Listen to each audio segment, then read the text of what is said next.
नमस्ते दोस्तों, मैं आपकी सरोजा धाना आपका वेलकम है मेरे वीडियो में। वीडियो की शुरुआत मैंने कर दी है। उम्मीद करती हूँ आप लोग बहुत अच्छे मस्त माइंड ब्लोइंग सुपर हिट होंगे अपने घर, और अपने घर की बहन बेटियों की सब अच्छे से रिस्पेक्ट करेंगे और करनी भी चाहिए, क्योंकि बहुएं अपना घर छोड़ के आती हैं और बेटियां कभी कभी आती हैं। अपने माँ बापों की रिस्पेक्ट करनी चाहिए हमेशा।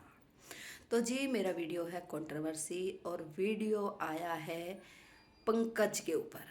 भाई कहने का तो मन ही नहीं कर रहा, पंकज भाई के ऊपर वीडियो आया है।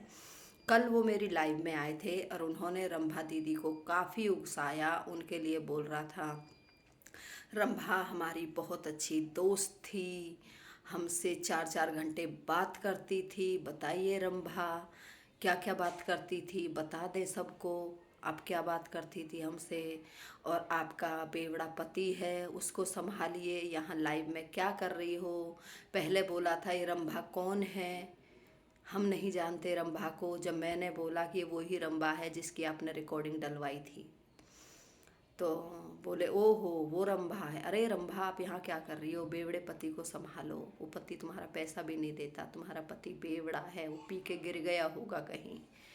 काफ़ी एक जो शर्म कर रही थी रंभा दीदी, इज्जत वाली लड़की है, उसको बहुत उकसाया, बहुत कुछ बोला। उसके बाद ने जो रंभा दीदी ने आज वीडियो डाला है, प्लीज़ जाकर सब रंभा शंकर रंभा व्लॉग वो भी देखें, और मेरा वीडियो पूरी सच्चाई आपको बताएगा बहुत अच्छे तरीके से। ये भी देखें। भाई इनका तो पूरा खानदान ही खराब है। ये तो पूरा एक चक्रव्यूह है, गंदी नाली के कीड़े हैं, जहाँ अगर उसको जितना उघाड़ोगे उतनी बदबू आएगी। रंभा दीदी शर्म कर रही थी, कुछ नहीं बोल रही थी। इसकी बीबी की रिस्पेक्ट के मारे, बच्चों की रिस्पेक्ट के मारे वो चुप थी। मगर कल पंकज ने इतना उकसा दिया उस लड़की को, उससे नहीं रहा गया। उसने वो बता दिया जो नहीं आना चाहिए था। और भैया कैसे अब तुम रहोगे, कैसे नज़र उठाओगे पंकज? हैं, अगर हम कहीं खड्डा खोदते ना तो उसमें खुद ही गिरते हैं। तुमने क्यों नहीं सोचा? कहाँ तो आप रंभा के पास कॉल करते हो, आलोकवा से बोलिए, सोनू से बोलिए, रिकॉर्डिंग वीडियो डिलीट कर दे और हम कुछ नहीं बोलेंगे। तुम हाथ जोड़ते हो, तुम गिड़गिड़ाते हो उनके सामने। और कहाँ आप कल मेरी लाइव में आके इतनी भसड़ कर दी तुमने।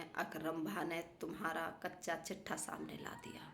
जो 1:30 बजे दरवाज़ा खटखटाने का सिलसिला बीच में शुरू हुआ था, मेरे से भी बहुत लोगों ने आके पूछा था मेरी लाइव में, मेरे कमेंट करके, कि ये 1:30 बजे वाला क्या मैटर है? पंकज के घर का दरवाज़ा कौन खटखटाता था रात को? उसकी बीवी के पास कौन आता था? क्यों पंकज कैमरे लगवाया? किसकी निगरानी करनी है? फिर कुछ लोग बोलते हैं वो अपनी बीबी की रखवाली कर रहा था, उसकी बीबी गलत लाइन पे है। मगर ये बात जैसे हमसे भी कोई पूछता, हम बोलते थे भाई हमें नहीं पता, बीबी को बीच में मत लाओ। जो बोलना है पंकज को बोलो, और उसकी बीवी बच्चों को क्यों ला रहे हो? हमने जहाँ तक करी तारीफ़ करी। वो अच्छी लड़की है, उसको कोई सोशल मीडिया से कोई मतलब नहीं है। हमने पूजा में उनको देखा था, हम तो भाई उनके सपोर्ट में बोलते रहे। मगर जो आज हुआ है, 1:30 बजे दरवाज़ा खटखटाने की बात सच थी। पंकज दारू पी के अपने घर में सोया था, आलोक को दारू पिलाया खूब। आलोक के पास पंकज की बीबी रात के 1-1:30 बजे जाके दरवाज़ा खटखटाती है। आलोक ने दरवाज़ा नहीं खोला। वो क्यों गई थी? आलोक ने कहीं पंकज की बीबी को किसी और के साथ देखा था, और उसने बोला था तू कुछ मत बोलना, मैं तेरा ध्यान रखूँगी। जब पता चला इसका दरवाज़ा क्यों खटखटा रही है, क्यों इसके पास गई थी, तो इन लोगों ने चुपा चुप वो बात बच्चे के ऊपर डाल दी। जो झींगा का बड़ा लड़का है उसके ऊपर डाल दी। वो कहीं गया था क्या, उसके पास कोई आया था इसलिए दरवाज़ा रात को खटखटाया, और ऐसे करके डाल दी। चलो उसकी बीवी की इज्जत बच जाएगी, बीवी ऐसा कर रही है। मगर कल वो सच्चाई सामने आ गई। रंभा दीदी को इतना बेइज्जत किया इस झिंगा ने मेरी लाइफ में। वो नहीं बर्दाश्त कर पाई, उसने काला चिट्ठा खोल के रख दिया। इसकी बातें भी बता दी, उससे भी कोई और मामा का भी लफड़ा बताया है, कई चीज़ें बताई गई हैं। जो सामने नहीं आना था वो भी आ गया। बिल्कुल ऐसे लग रहा कि इनका तो पूरा खानदान ही खराब है।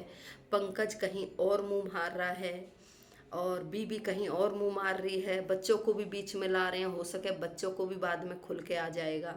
बड़े लड़के को तो लपेट ही दिया इसमें इन्होंने, और कुछ खुल के आएगा। भाई इतनी गंदगी हो चुकी है सोशल मीडिया पे, देखो मुझे पसीने आ गए, बताने में भी शर्म आ रही है, मगर क्या करें, मेरी लाइफ में ये सब कुछ हुआ था इसलिए मुझे बोलना पड़ रहा है। मैं बोल भी रही थी, भाई ये शब्द आपको शोभा नहीं दे रहे हैं, आपने साइड रिंग कर रखी है आप, मैं लाइव बंद करती हूँ, मगर मुझे लाइव बंद नहीं करने दी। रंभा दीदी को बेइज्जत करते रहे, बहुत बेइज्जत किया। पहले लाइव अच्छी लग रही थी, हंसी मजाक चल रहा था, सौम्या जी से मजाक कर रहे थे, सौम्या जी को मुझसे पसंद करती हैं, मुझे प्यार हो गया है, जैसे सौम्या दीदी उनके लिए बोलती हैं, कमेंट करती हैं। मगर जब अच्छा लग रहा था, हंसी मजाक चल रहा था, मैं कृष्णा हूँ। मगर जो रंभा दीदी से अनाप शनाप बोले ना, और रंभा दीदी को लाइव में बेइज्जत कर रहे थे।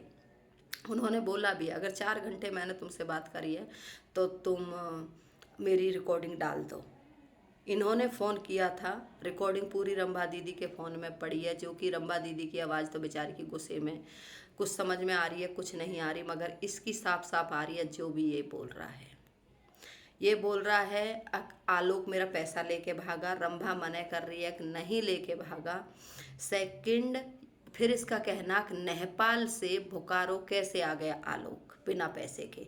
आ सकते हैं भाई, तुम ट्रकों में सफ़र करते हो, हाईवे का रास्ता है, ट्रक पकड़ पकड़ के आ जाते हैं, मजबूरी लोग समझ लेते हैं, बिठा लेते हैं, छोड़ देते हैं। भाई यहाँ से वहाँ का ट्रक पकड़ा, वहाँ से वहाँ तक पकड़ा, वहाँ से वहाँ तक पकड़ा, बहुत ट्रक चलते हैं, पहुँच जाते हैं, इसमें शक मत करो। अपने इंडिया में इतनी हमदर्दी है, बस से नहीं आ सकते तो आप ट्रक से आ सकते हो। बस वाला तो एक बार को नहीं बिठाएगा, जो लंबे लंबे रूटों की बसें हैं, मगर ट्रक वाले छोड़ देते हैं।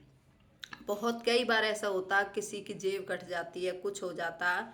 लॉकडाउन में कितना हुआ था, नोटबंदी में हुआ था, कितने लोग फ्री में ट्रकों में बैठ बैठ के चले गए थे।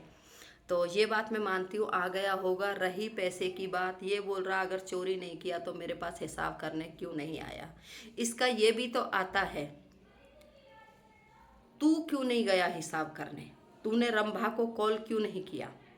रंभा तुम बोल रहे हो, अगर रंभा ने तो तुम्हारा नंबर ब्लॉक कर रखा है, रंभा तुमसे बात करना ही नहीं चाहती है। तुम रंभा को कॉल करके क्यों नहीं बताए कि तुम्हारा भाई पैसा लेके भाग गया। इसमें रंभा की गलती कहाँ से है। पंकज तुम्हें तो इतना पछाड़ पछाड़ के जमीन में गाड़ा डाला रंभा ने, और तुम्हारे बीवी बच्चों ने, जिनके लिए तुम कमा रहे हो, इतना झूठ सच बोल रहे हो। बीवी से बढ़कर कुछ नहीं होता, हम उसी के लिए करते हैं जो भी करते हैं, बीवी बच्चों के लिए। और जिसकी बीवी ऐसे नाक कटा दे ना, जीने का तो सवाल ही नहीं होता। और इन लोगों का क्या है, ऐसे ये मेरे पीछे पकौड़ी पड़ी थी। आज मैं उसका नाम नहीं लेने वाली थी वीडियो में, चलो छोड़ो, ये सिर्फ झींगा के लिए ही वीडियो है, इसमें उसका कोई मैटर नहीं है। तो रंभा और झींगा के ऊपर, मगर कसम से मुझे भी बुरा लग रहा था जब रात में बात चल रही थी। मगर भैया खुद किसी और को बेवड़ा बोलने वाला खुद एक बेवड़ा बना बैठा था, इसीलिए वो ऐसी बातें कर रहा था। आज उसके घर की इज्जत भी चली गई, जो बात किसी को नहीं पता थी वो पता चल गई। रिकॉर्डिंग में भी साफ साफ पता चल रहा है। और ये बोल रहा उस लड़की को डरा रहा, मेरे पास भी तेरा रिकॉर्डिंग है। भाई तू तो डाल दिया, डाल दे जो भी है तेरे पास, तूने तो कुछ छोड़ा ही नहीं है। और उसने तो एक नॉर्मली बात करी थी, पर तेरा जो सामने आ रहा है ना वो सही आ रहा। तेरे को किसके साथ देखा, उसके लिए तो उसको दारू पिलाता रहा, ये किसी को ना बताए। तेरी बीबी के साथ में किसी को देखा, उसको तुम साथ में रख रहे थे, अपने घर में दारू पिला कर सुला रहे थे। तुम्हारी बीवी रात को 1:30 बजे जा रही थी। तो जी इस वीडियो का मैं यहीं एंड करूँगी। इसी का जुड़ा हुआ वीडियो सुबह आएगा 7 बजे, देखना ना भूलें। तब तक के लिए टाटा बाय बाय। जय राम जी की गुजरो वाली राम राम।